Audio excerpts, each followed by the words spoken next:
Dude, this Barstool Sex podcast changed my life. Why? What? Tell me about it. Wait, this is like the #1 podcast, right? It is. Is it? I think it is. It is. Is it the two girls? It's the two girls. Yeah, and they're like, oh my god. It is I've never heard anything like it. It is like a glimpse into another world. You know, in like most things you watch or listen to, the hosts are like, you know, they're like smarter or like whatever. Us. It's like, yeah, but it's like, or like they have some sort of like irony or depth to them. And this is like every weird stereotype of it's like a comedy movies about college and the dumb girl in it. It's like that kind of, it's like the dumbest people, but they're all depraved. I mean, they're like, their whole thing is that it's a neo-Marxian point of view, because like the world is a struggle between fuckboys, which they use that term often, which for, I'm assuming 30-year-old women seems, maybe they're in the late 20s. Fuckboys and then whores. They call themselves whores or holes. What? They call themselves whores or holes. They're like, we got two holes sitting here. Are you fucking kidding me? No. That's disgusting. And I'm like, in my head, I'm like, damn, women say that? That's crazy. But sorry, women can't say that. Women, don't say that. That's crazy. So, yeah. Well, I'm assuming you're one woman, they're two women. They've told me they do say that. You're saying no. Getting a second opinion. I'm telling them, don't, like... Ladies, hit the TrueAnon DMs. Tell me if you're a hole. It's insane. It's insane. It's insane. And oh my God, what is wrong with our... You know what? Bring on the caliphate. Well, no. We don't need a caliphate. Well... So, because here's the thing with the caliphate.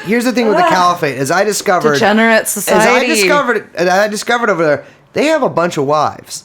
So it's all, the caliphate is poly by nature. I know, that's the problem with Mormonism and all that stuff. It's like poly religions. Well, we can have a different caliphate. Well, no. Yeah, well, yes. We need. Well, my prescription to this is not one that I think I should say. Yeah, I don't online. think we need to say any. But women can't podcast.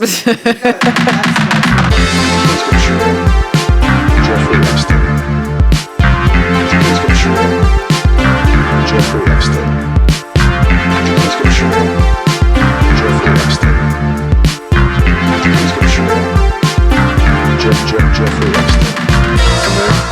Come in.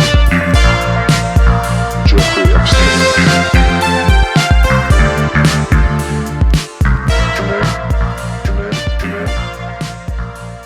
Oh, yes. Speaking of pedophiles. And limited hangouts. So, I don't know if you've heard, ladies and gentlemen. National Public Radio. Is it NPR that's doing it? Well, isn't it in partnership? Well, wait. First, hello, welcome. To TrueAnon. We're not on National Public Radio. No. We never are, never will be. We're on International Private Radio. International Patreon Radio. Yes. So, hello. I'm Brace. That's Brace. I'm Liz. Our producer, Young Chomsky, in the house. The sole non-pedophile podcast in existence, and that includes this new one. Yeah, last episode we said, since Princess Eugenie dropped her podcast names, that we could still lay claim to being the only non-pedophile Jeffrey Epstein podcast. Now, NPR, Serial, Planet Money, Those types. whatever, these dorks are launching their own podcast about Mr. Jeffrey Epstein. And you know what?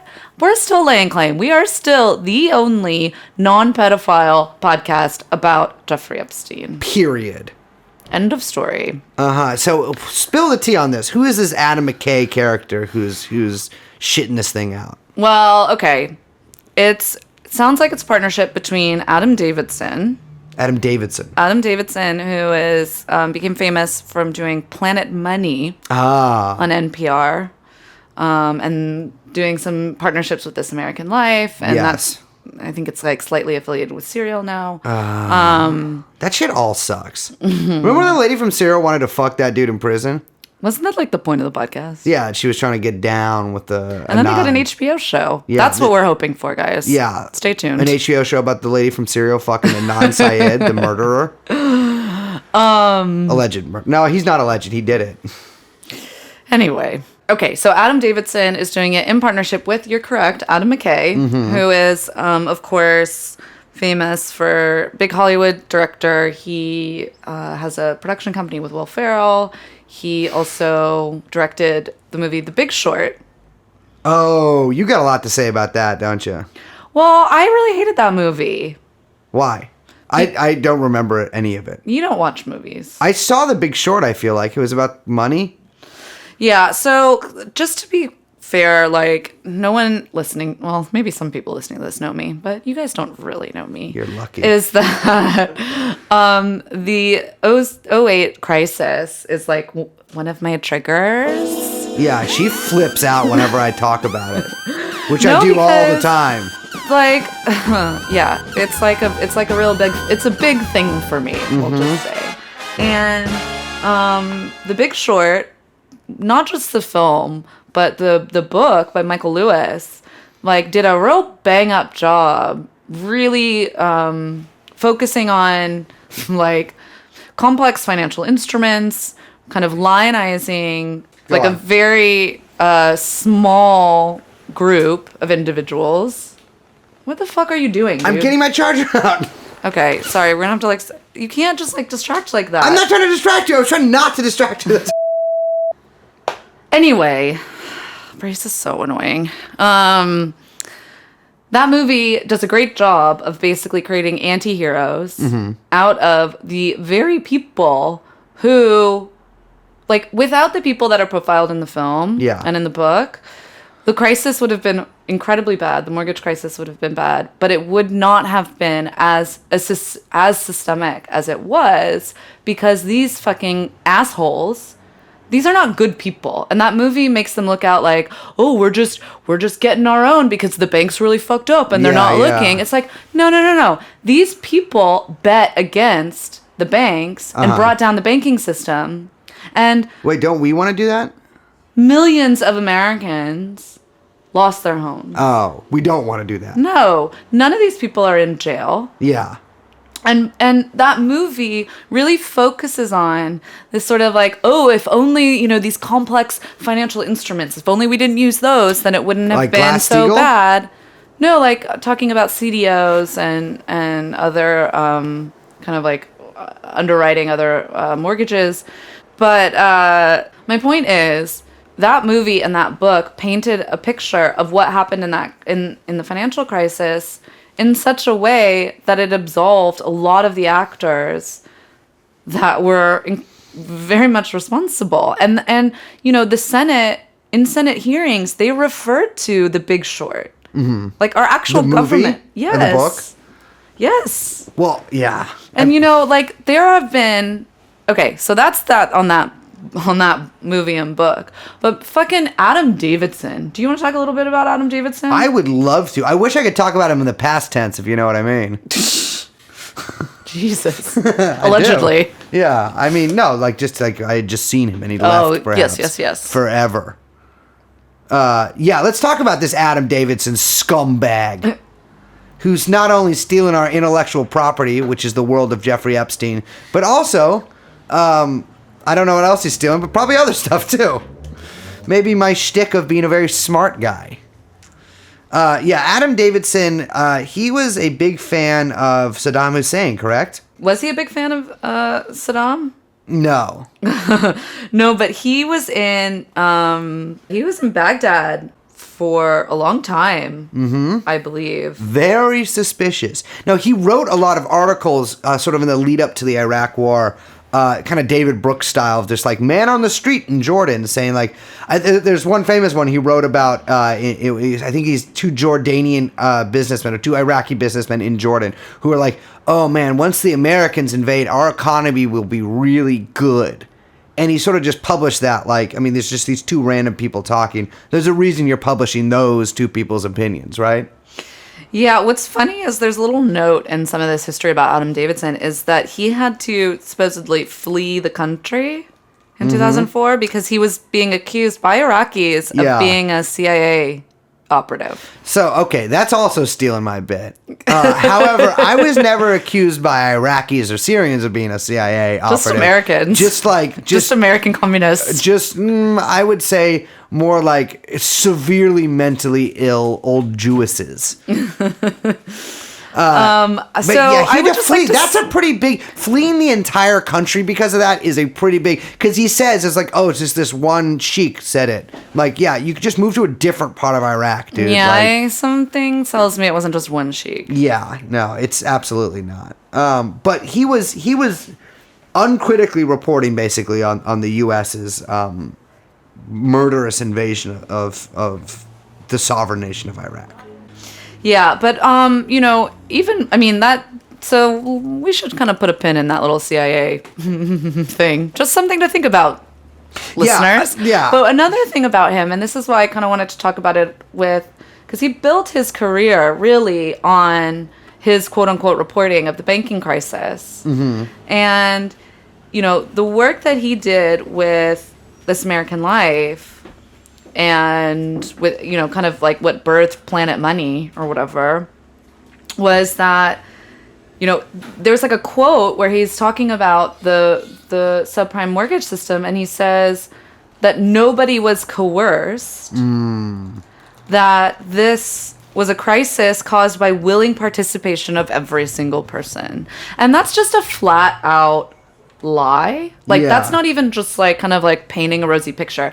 Like, that's a flat out lie. We know for a fact by actual reporters that plenty of banks were cold calling people, getting them to sign up for these subprime mortgages. Yeah. So, it's completely ridiculous. I mean, he's one of those fucking people who's like, why, he talks about all these things happening and never, like, he is firmly like he's a stenographer and a propagandist for the 1%. Yeah, there's a kind of, his strategy, and this is very common in a lot of kind of centrist media, and I use that in the Marxist sense, not the weird political sense. So he's like a Stalinist, not like a left communist. No, like centrist bourgeois. Oh, okay, gotcha.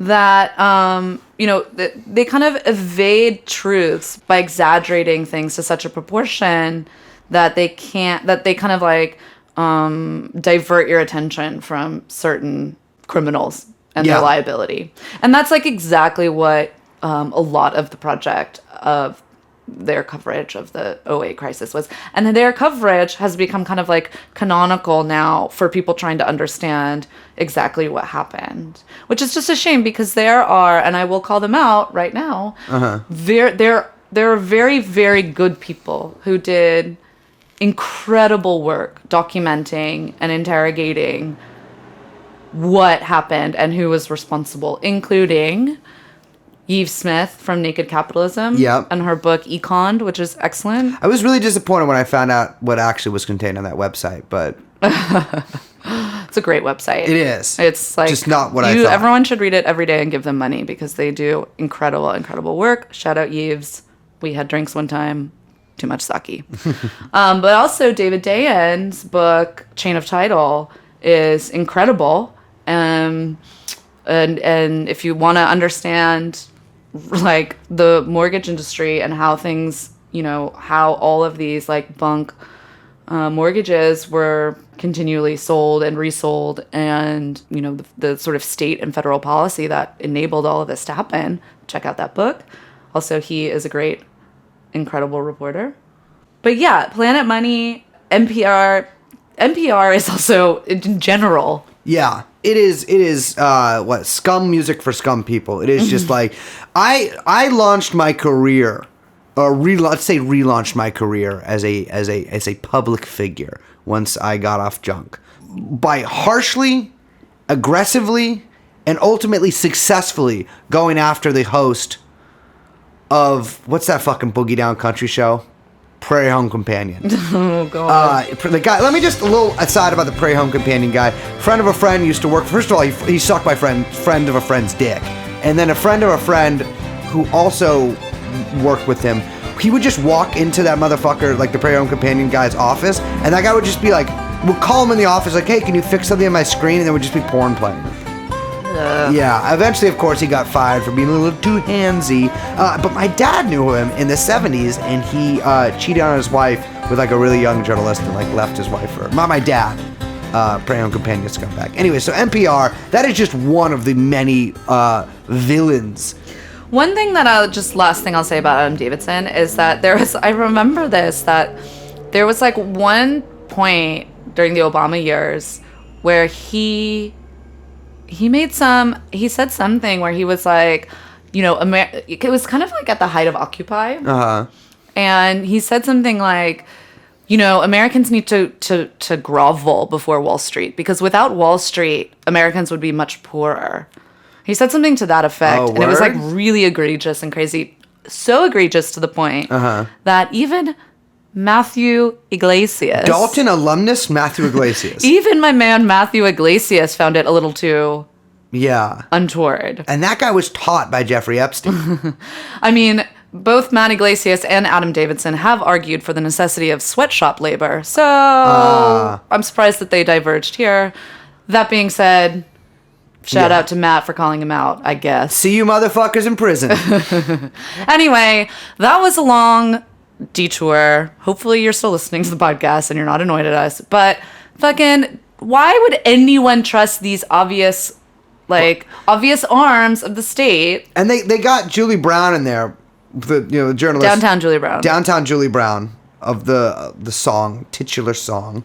But it's I'm telling you, that name aside, do not trust anything that comes out of this podcast. I already listened to the preview. They say uncritically that Jeffrey Epstein committed suicide. They don't say the death of Jeffrey Epstein. They don't say the mysterious murder of Jeffrey Epstein. They don't say the time that Jeffrey Epstein was strangled to death by a hitman paid by Bill and Hillary Clinton. They just say suicide. And that alone should give you pause. I mean, first of all, it's called Broken. Yeah. Okay. 1, shitty name. TrueAnon, way better. Absolutely. 2, Broken, which I thought referred to as Jeffrey Epstein's neck. Yep. Because obviously. Latest broken thing about him. No, that's not what they're referring to. They're referring to, Brace, our broken criminal justice system. I mean, for God's sakes. It's not broken. It's working as intended.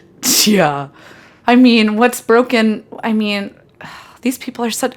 Don't be a sucker. Do not. And we know you won't be because you listen to TrueAnon. Absolutely.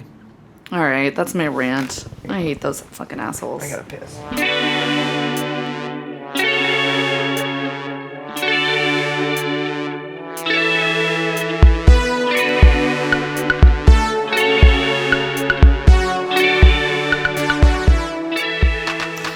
Okay. Let's talk about. Excuse me, I was talking. Okay. Go ahead, bitch. I'm gonna cough over you. Go ahead. Brace, we've got a lot of news to cover. Oh my god. So much is happening. Breaking. Bracing news. Joy Ito has. I'm not gonna pretend like I've never heard that name before last week. But Joy Ito has resigned. Joy Ito resigned from MIT. Okay, so can you talk about who that is? Joy Ito is the head of the MIT Media Lab, who had lately been under fire for taking vast amounts of money from Mr. Jeffrey Epstein. He apologized for it, and he apologized for taking specific amounts of money from them. It came out last night by Woody Allen's legitimate son, Ronan Farrow. Oh, Ronan Farrow had a new joint drop. And yeah, damn. I love Farrow's mixtapes leading from his last. I don't know enough rap. Another one. Yeah, another one. Yeah, Ronan Farrow has nutted once more in the pages of the New Yorker, and exposed some people I've never heard of for doing things that I just assumed they were doing the whole time. So, last night, let's just say, by the way, Friday night, this drops at, I think I got it at like 6 p.m., so 9 p.m. Eastern Standard Time, Friday. Mm-hmm. We in the biz call that a Friday news dump. Yeah. You don't drop a major story. Because most reporters are deep dicking around 6 p.m. on a Friday night. No, that's just what it's called, Brace. You know that. Yeah, I know. Well, I was waiting patiently, refreshing the front page of Medium for articles I might like.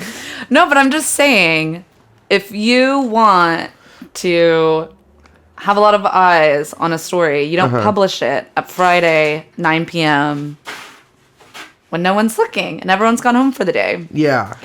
So, Ronan Farrow, how an elite university research center concealed its relationship with Jeffrey Epstein. New documents show that the MIT Media Lab was aware of Epstein's status as a convicted sex offender and that Epstein directed contributions to the lab far exceeding the amounts MIT has publicly admitted. Yes.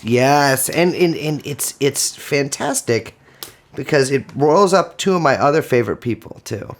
Well, before we get to that, Okay. let's just go through some of the details in this article. Because basically, what the New Yorker has are emails. They talked to someone, blew the whistle, and sent them email correspondence from people within the MIT Media Lab, including the director of development, Yep. a bunch of people involved with fundraising,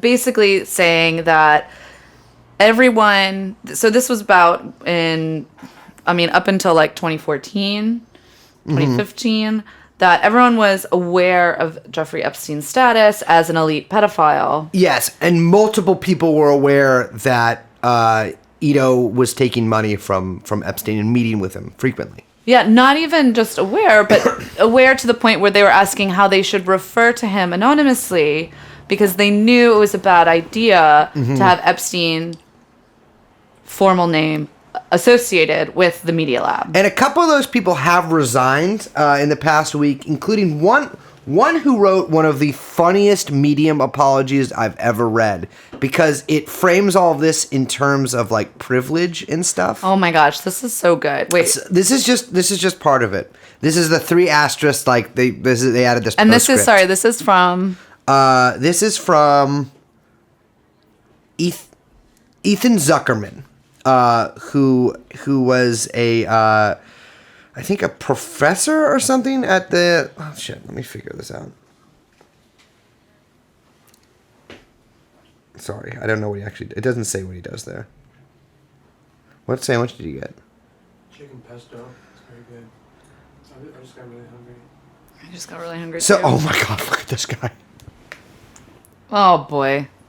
This guy.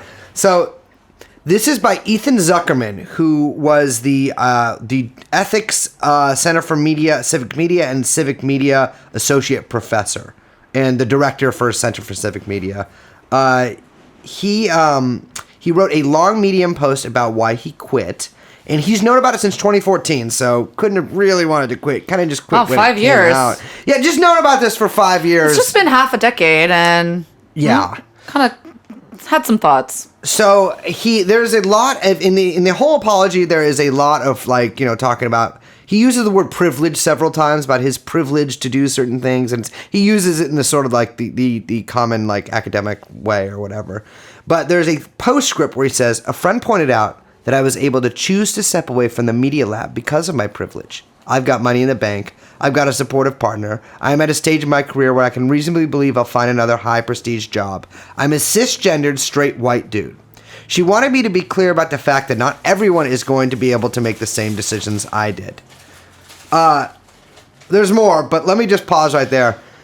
Obviously, one of these people who still works at MIT was like, excuse me, sir, you are, and it's much easier for you to stop associating with the pedophile institution that does, like, basically shit for the CIA because you're a man, as opposed to me because I need to keep working for the CIA, Department of Defense, Jeffrey Epstein Cis rape white institution. men have a privilege. It's insane. Like, but let me be clear. You guys were taking pedophile money knowingly for years and years and years. Yes, that is cis white male privilege. Yeah, it is absurd to me to frame it in these terms because all of these people are. Yeah, it is. No, he's just it's such it's all nonsense. Whatever. I don't need to go. Never mind. I know, but, yeah, it's just especially funny in this case because it's like, yeah, you're cisgendered privilege. I'm sorry that all the women are. Don't get me started on privilege. I can't. I don't need to. I can't quit taking the pedophile money because I'm gay. Okay. Oh no, that was me imitating a guy. Okay, so another thing that apparently Joe Ito, or is it Joy? Joy. Joy Ito, excuse me. This is a quote which really like stuck out to me again. What is going on? Talk about the rot in our institutions, by the way. The effort to conceal the lab's contact with Epstein was so widely known that some staff in the office of the lab's director, Joy Ito, referred to Epstein as Voldemort, or, quote, he who should not be named. You just added another 10 years on these motherfucker sentences. I mean, first, okay, 1, read another fucking book. 2, stop reading these books. Yeah, well... I think I might, like, join the crazy caliphate people and just say, let's just ban Harry Potter. Yeah. Until we can figure out what the hell is going on. I can tell you what's going on. I mean, look at who J.K. Rowling supports. Noted... Lib Dems, right? Well, before that, a noted supporter of friend of Jeffrey Epstein, Tony Blair. Yes, of So, course. Mr. Harry Potter is not pure from the Epstein fallout, okay? Yeah. Yeah, so it's he has resigned. He resigned. Before we get to some more meat in this article, I do want to mention just something funny that there was, before he resigned and before the Ronan Farrow piece came out, that there was a petition with 226 signatories of students or people affiliated with MIT Media Lab, basically coming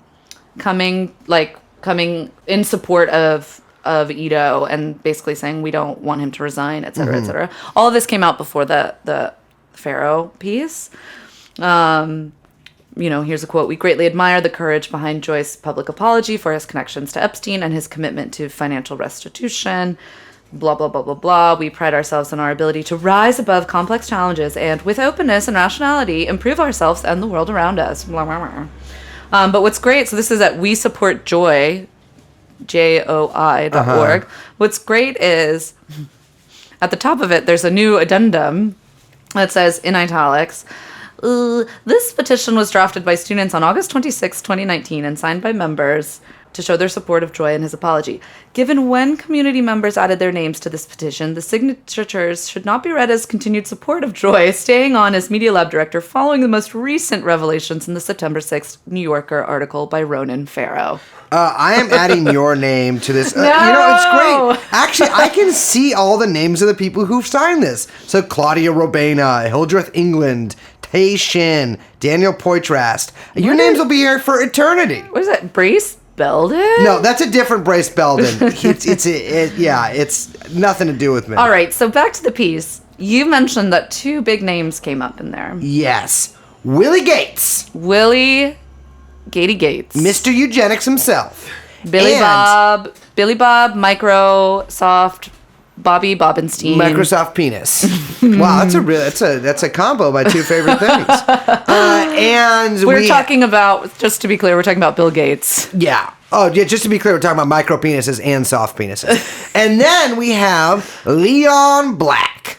All right, so before we get into that guy, who in my head, I don't actually have a picture of him in my head, but I imagine like the Penguin. Leon Black? Like, I just imagine the Penguin from, like, who played the Penguin? Danny DeVito? Danny DeVito played the Penguin. I was so scared of that movie, by the way, when I was a kid. I, like, couldn't watch it. Like, when you go, like... Leon Black looks like fish. Fat Epstein. I'm not even gonna look because I'm gonna preserve the, like, Yeah. Penguin in the top hat and the shitty suit. Like, that's Leon Black. I have some bad news for you, Liz. What? He's Polish. You know, is he, though? Yeah, he's Polish. His dad's from Poland. Well...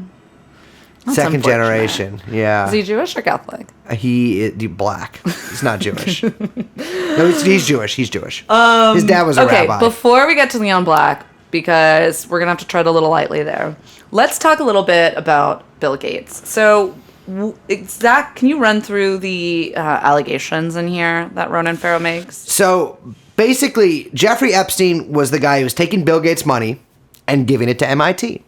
And it's Bill Gates, I believe, has said that his only involvement with Jeffrey Epstein before was some like financial guidance, right? Or because That's what Leon Black said. Well, and Bill Gates was like, he was helping out with it was philanthropic activities. Right. Epstein was helping out. If I'm going to look, that's what I always do. If I need someone to help me out with philanthropy, I call out the biggest child raper I know, give them $2 million, say, spend this however you want, let me know, call me in the morning, honey. Yeah, he was, he gave a $2 million gift from Bill Gates to the MIT Media Lab. So, I mean, that's what we know about, by the way. Yeah, obviously, and again, this is why you can listen to us and not these other podcasts. There's definitely more. Yeah, so Ito and Epstein, according to emails and people that Farrow and other New Yorker reporters, I'm assuming, talked to, sources they're called, that Ito and Epstein had also, they were trying to basically establish huge influxes of cash to the MIT Media Lab using Epstein as a contact point person for various other people who have not been named. Yeah. So what's unfortunate is that, or it's not just unfortunate, it's also unsurprising, is that Gates' involvement, I think is a little downplayed, and I hope that people want to take a more close look at Bill Gates, not just because of the obvious Epstein connections with the Bill and Melinda Gates Foundation and their work in Africa. Yeah. But also in general, taking a look at the Bill and Melinda Gates Foundation, which is, we've sort of, I believe we've mentioned previously a lot of their philanthropic work overseas and some of the stuff they do concerning overpopulation. But they've also, I believe they've partnered a lot with the Clinton Foundation on those kind of microfinancing, microloaning programs. And remember that Melinda Gates is a devout Catholic too. Mm-hmm. But there's also the Bill and Melinda Gates, and particularly Bill Gates, they did some horrible work basically instituting the charter school system in the United States. And that pretty much started, from what I recall, in Washington State. Mm-hmm. And it took them about a good 5 years of just constantly campaigning and losing because charter schools were not popular in Washington State. Basically, people voted against these bills 4 times in a row or something.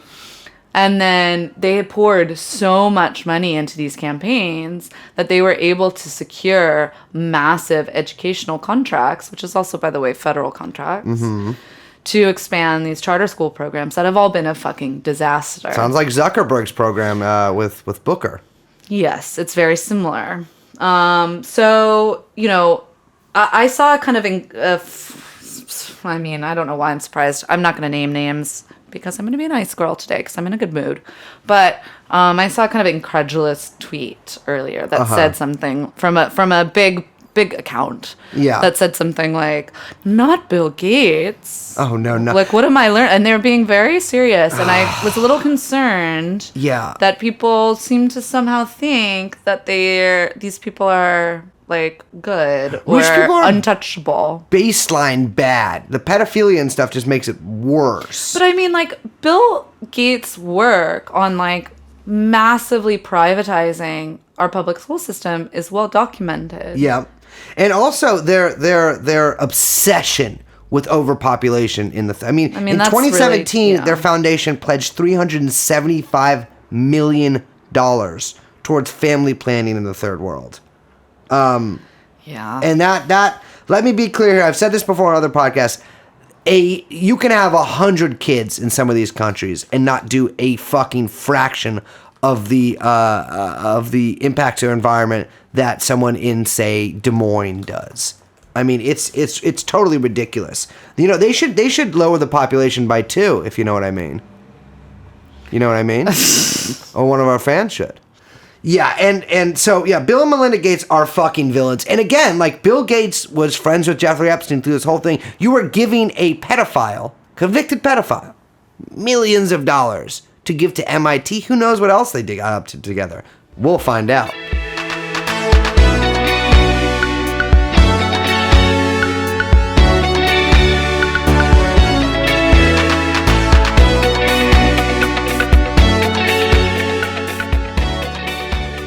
Another person. Should we start talking about Leon Black?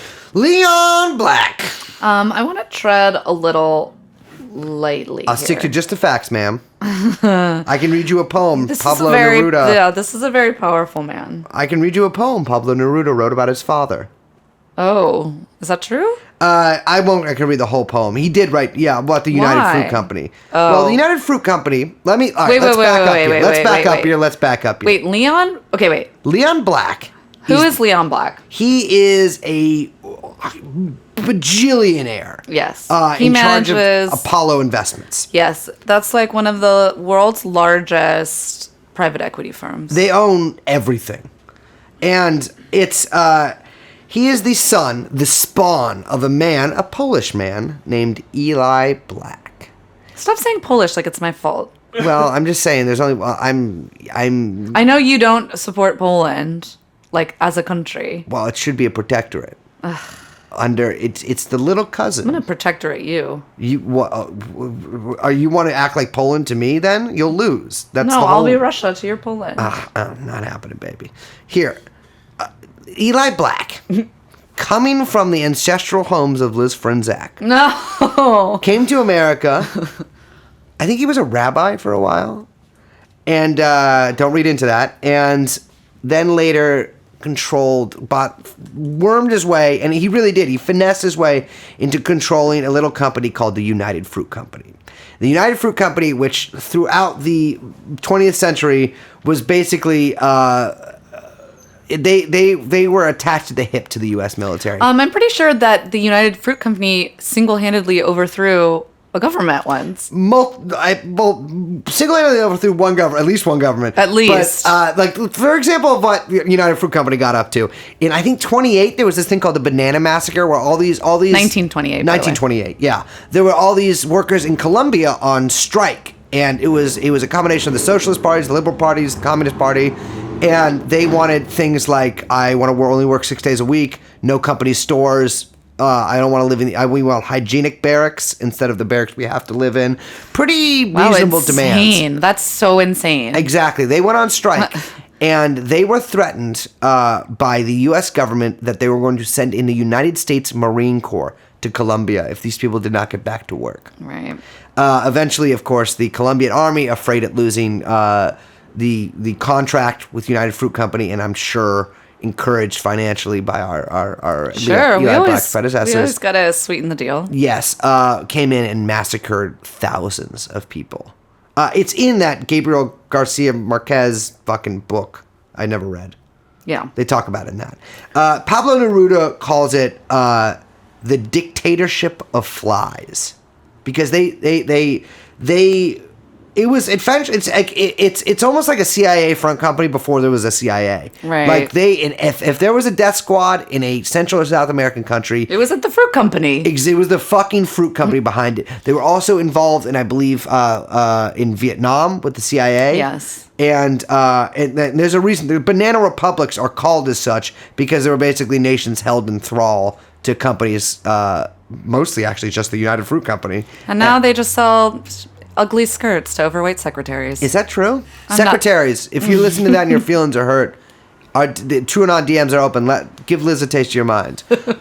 So Eli Black was found to have... Leon Black's father. Leon Black's father was found to have bribed the Honduran president, I think 78, with like $1.2 million. Mm-hmm. He goes up to his office on the 44th floor, breaks the window with his briefcase, and takes a leap. Dies. Whoops. Yep. Did he break his hyoid bone? My man's hyoid bone was broken in 3 places. And so was our justice system. Yes, I know. It's just another case of this horrible justice system that we need restorative justice, or else Leon Black wouldn't be in the situation I'm looking he's forward in. to NPR doing a whole thing on Leon Black. Yeah, well, no, he's not going to prison, so who gives a fuck? Okay, yeah, so Leon Black is his son and is in charge of a bunch of money. That should not... Yeah, I'm flipping out on this. And also donated more money than Bill Gates to the MIT Media Lab. Yeah, Leon Black, so do you know anything about Apollo Management?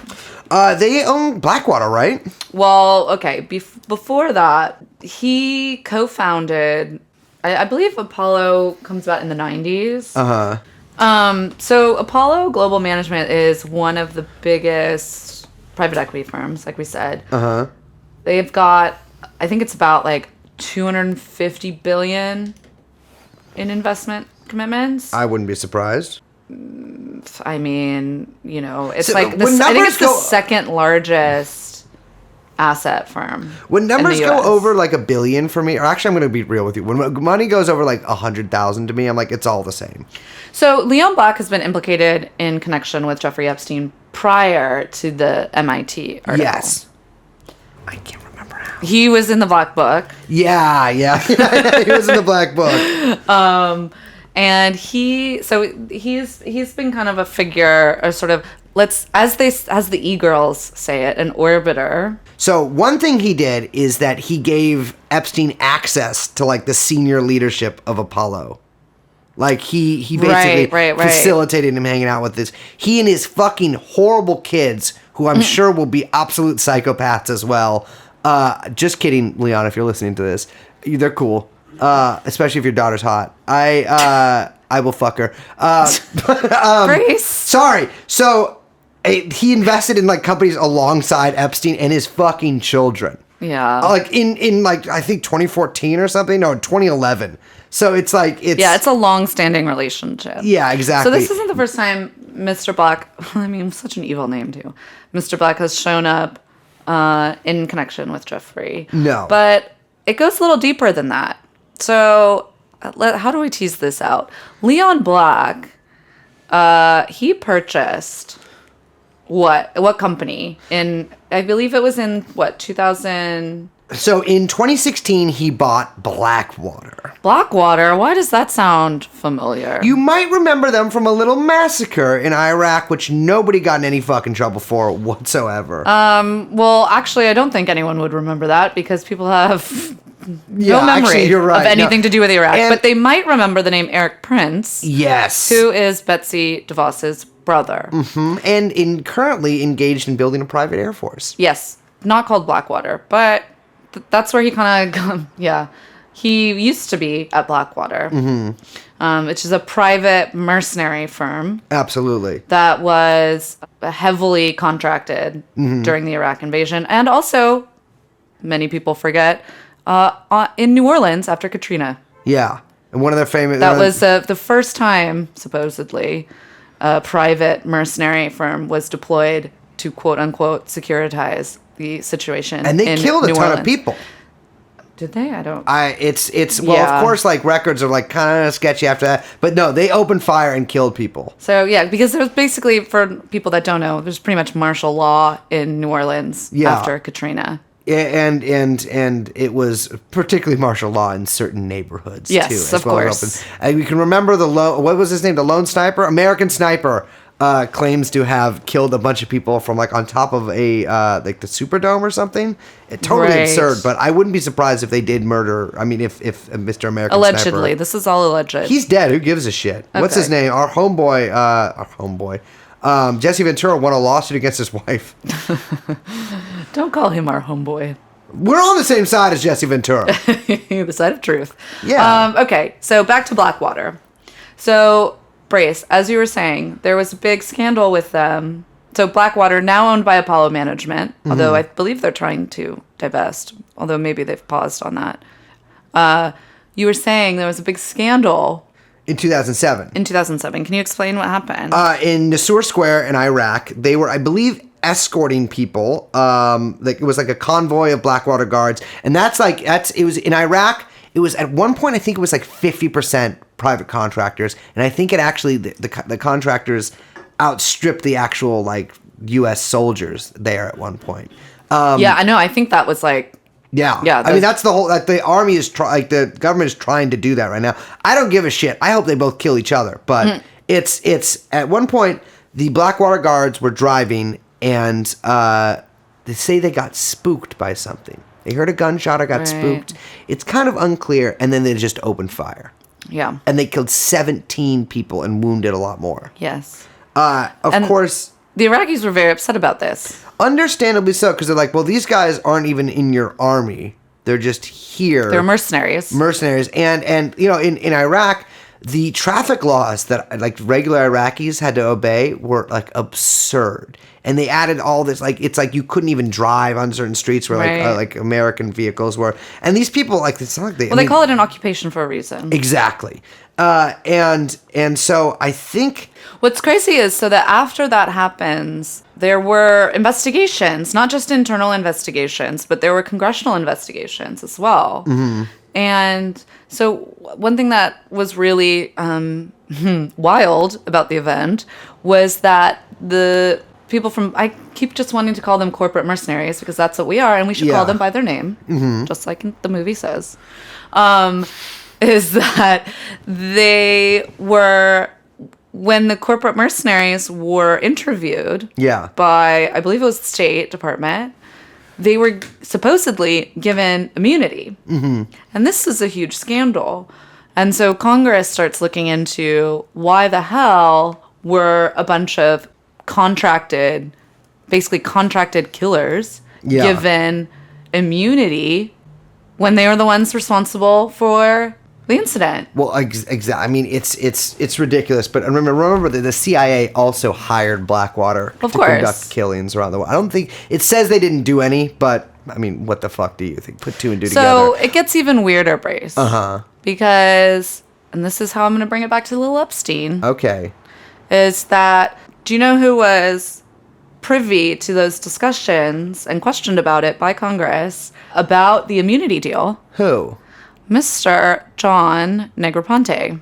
John Negroponte. Why does the name Negroponte? So, not just that, but John Negroponte is the elder brother of one Nicholas Negroponte. No. Who, Nicholas Negroponte, for those listeners who don't know, founded the MIT Media Lab. Get the fuck out. So, to bring it back, maybe we have to talk a little bit about the MIT Media Lab. I'm not totally sure. The MIT Media Lab is basically a school for research and experimental research on new technologies, mostly focusing on the way that humans interact with computer software, internet, AI, etc. It's quite famous because it was found. So Nicholas Negroponte, to be clear, not the brother, who is the State Department under President Bush, but Nicholas Negroponte founds MIT Media Lab, and I believe it was late 60s. Yeah. Prior to that, he was actually a military contractor. And this is something that we probably don't have time to totally get into, but a lot of people have a kind of very vague and incorrect understanding of the kind of the birth of the internet and computing technology. Yeah. And they kind of think there's some, like, a bunch of hippies and a bunch of hackers. We took some acid, discovered Kind we're of all just like connected. utopian idealist, and then things went awry. But that's not really what happened, actually, at all. And in the case of, say, the MIT Media Lab, but also in the case of the West Coast version of the MIT Media Lab, the lab at Stanford, out of which Google emerges, the state has, I mean, these are basically extensions of the U.S. state. And I don't mean that in a conspiratorial way. I mean that in, like, all of they're completely funded by DoD. And the internet itself is a project that emerges out of ARPA, which is a government program. Yeah. And so journalists like Yasha Levine have done excellent work documenting a lot of the kind of forgotten and or brushed over histories, purposely brushed over histories, of documenting how, you know, in the wake of the kind of insurgency in the United States. I mean, I think a lot of people don't understand, like, it's not just these peaceful protests that are happening with Vietnam. Like, entire college campuses are being occupied. There are bombings. There are massive, violent confrontations, kidnappings, killings. So the state and, you know, the United States looked at the internet and kind of these emerging, or kind of that as a tool, as a way to, as a kind of counterinsurgency tool for surveillance. And so the Media Lab, and again, Stanford as well, and the companies that emerge out of these, whatever the incubators or whatever we want to call them. It's totally creepy. Yeah, these fucking godless freaks. I was born in one, but I'm one of the good ones. Actually, I was a jaundiced baby. They put me in a little incubator. You were jaundiced? Mm-hmm. But you're so colorful now. Thank you. Incubator worked. But so the companies that emerge, specifically Google, but also just literally the internet itself, which emerges out of MIT, there's not a kind of like, oh, the state uses them, oh, this is a partnership. No, they are directly extensions of the state apparatus. Tentacles from the same octopus. Yeah, and so, to the point where Google, or whatever they were calling themselves as they come out of Stanford, their first contracts for the search engine that they're developing are with DoD and the State Department and the NSA, however we want to divide all that up. I mean, MIT, I think it's known to be like a CIA school. Basically, like as Yale is like is for like CIA top brass kind of people. Bureaucrat spooks. Exactly. MIT is like where a lot of that stuff comes from. I mean, some of the shit that I've been reading about is there is an Institute for Soldier Nanotechnology at MIT where they try to come up. This was founded in like 2002, where they came up with things like molecular chainmail. Yes. And like crazier night vision goggles and stuff like that. It's like one of those things where like MIT is a part of the military industrial complex, without a doubt. Yes. Much like Jeffrey Epstein. Mm-hmm. Well, funny you should mention. But that's, I think that I personally, because a lot of this stuff is like a big hobby horse of mine, and I think it's really important, and a lot of people I don't think people really understand a lot of this history or know a lot of this history, and really, or disconnect it from the present. Yeah, and I think Silicon Valley and these agencies are so opaque and, by design, that I would really like to devote some time to kind of explicating this to our lovely angel baby listeners who I love very much. Absolutely. So we got to get like Scahill on the horn. Yeah. We got to get Greenwald. We'll get Levine. Yeah. All these guys that work for Pierre Omidyar. Whoops. Oh, whoops. Well, the eBay guy. So it's, Negroponte's brother went up on stage.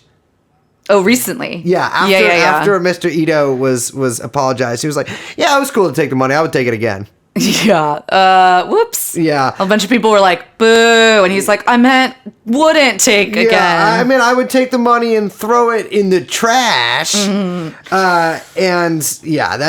apparently Joe Ito was like really pissed. He's like, how could you do that? I was trying to make things right. It's like, yeah, right, bitch. Look what's happening to you now. Yeah. Well, one of them works for DoD and one of them doesn't, apparently. I'm sure they both do. Yeah, probably. What are you talking about? They probably don't even know they do, but they do. Yeah, fucking. I'm smarter than both okay, these so guys. just to kind of like, let me just zoom out before we sign off for the evening.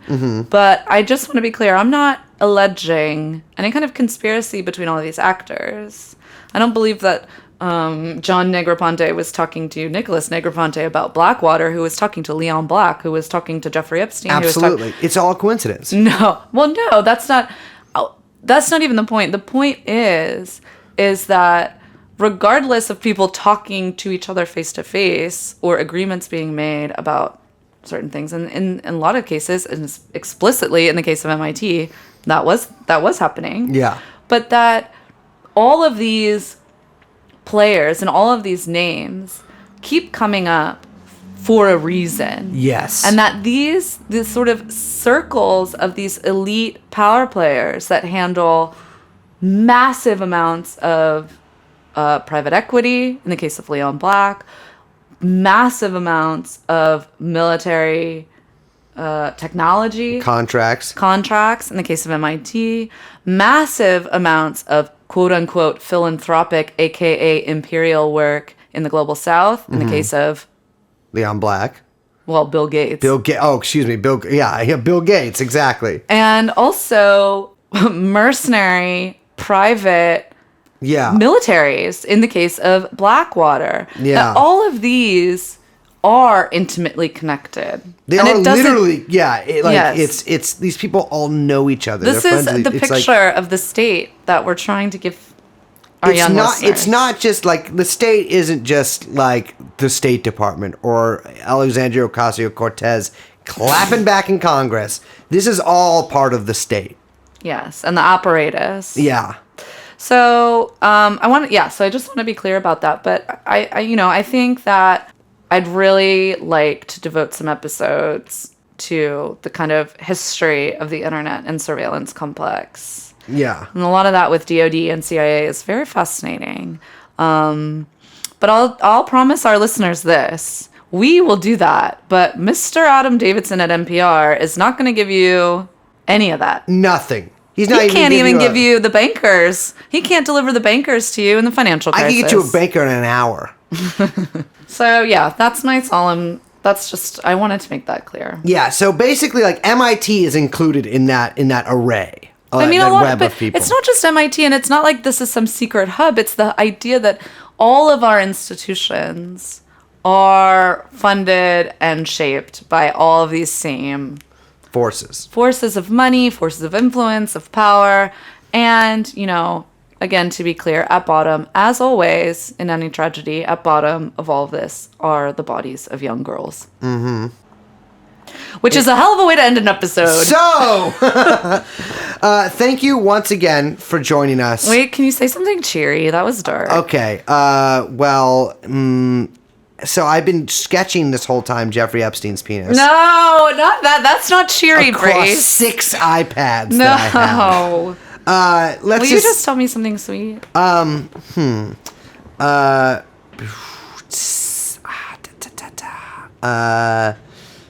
Trump was right about the Alabama thing. That was awesome. That was the dumbest thing to get mad about in the world. Who is getting mad about this shit? It's so Insane stupid. people. These people online, and by the way, a lot of them call themselves leftists. I don't think the people mad about the Alabama thing do. I could show you some people. I don't want to see it. I know you don't, but baby, you got to. Yeah. Don't. Okay, you're never gonna win. You're never gonna win. It Who doesn't cares? matter. It doesn't matter. The Alabama thing doesn't matter. Who cares? Who cares? You're not going to impeach him for it. He's Ugh. just going to get more powerful. Yeah, it's so stupid. Just fucking step out. Step away from the culture war. I'm begging you. That's the Step weather war. away from the culture war. That's the weather war. Get out of the culture warrior yoga pose that you're stuck in and fucking Buy a high-powered rifle. vote for Bernie Sanders. Bitch. Well, yeah, okay, either or situation.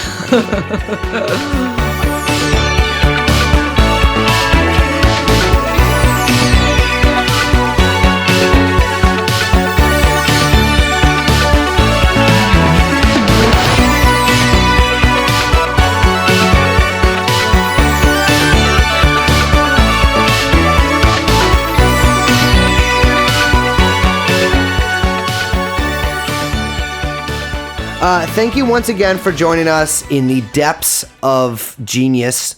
Genius Bar. Sorry, I was doing talk to text. Thank you for joining us at the Genius Bar. This has been your host, Brace Negroponte, and Liz on Black, Elizabeth Blackwater. and Joy Ito, our producer, Young Chomsky. And from here at MIT Media Lab Studios, we'll see you next week. Thanks for listening. Bye-bye. That's what you want.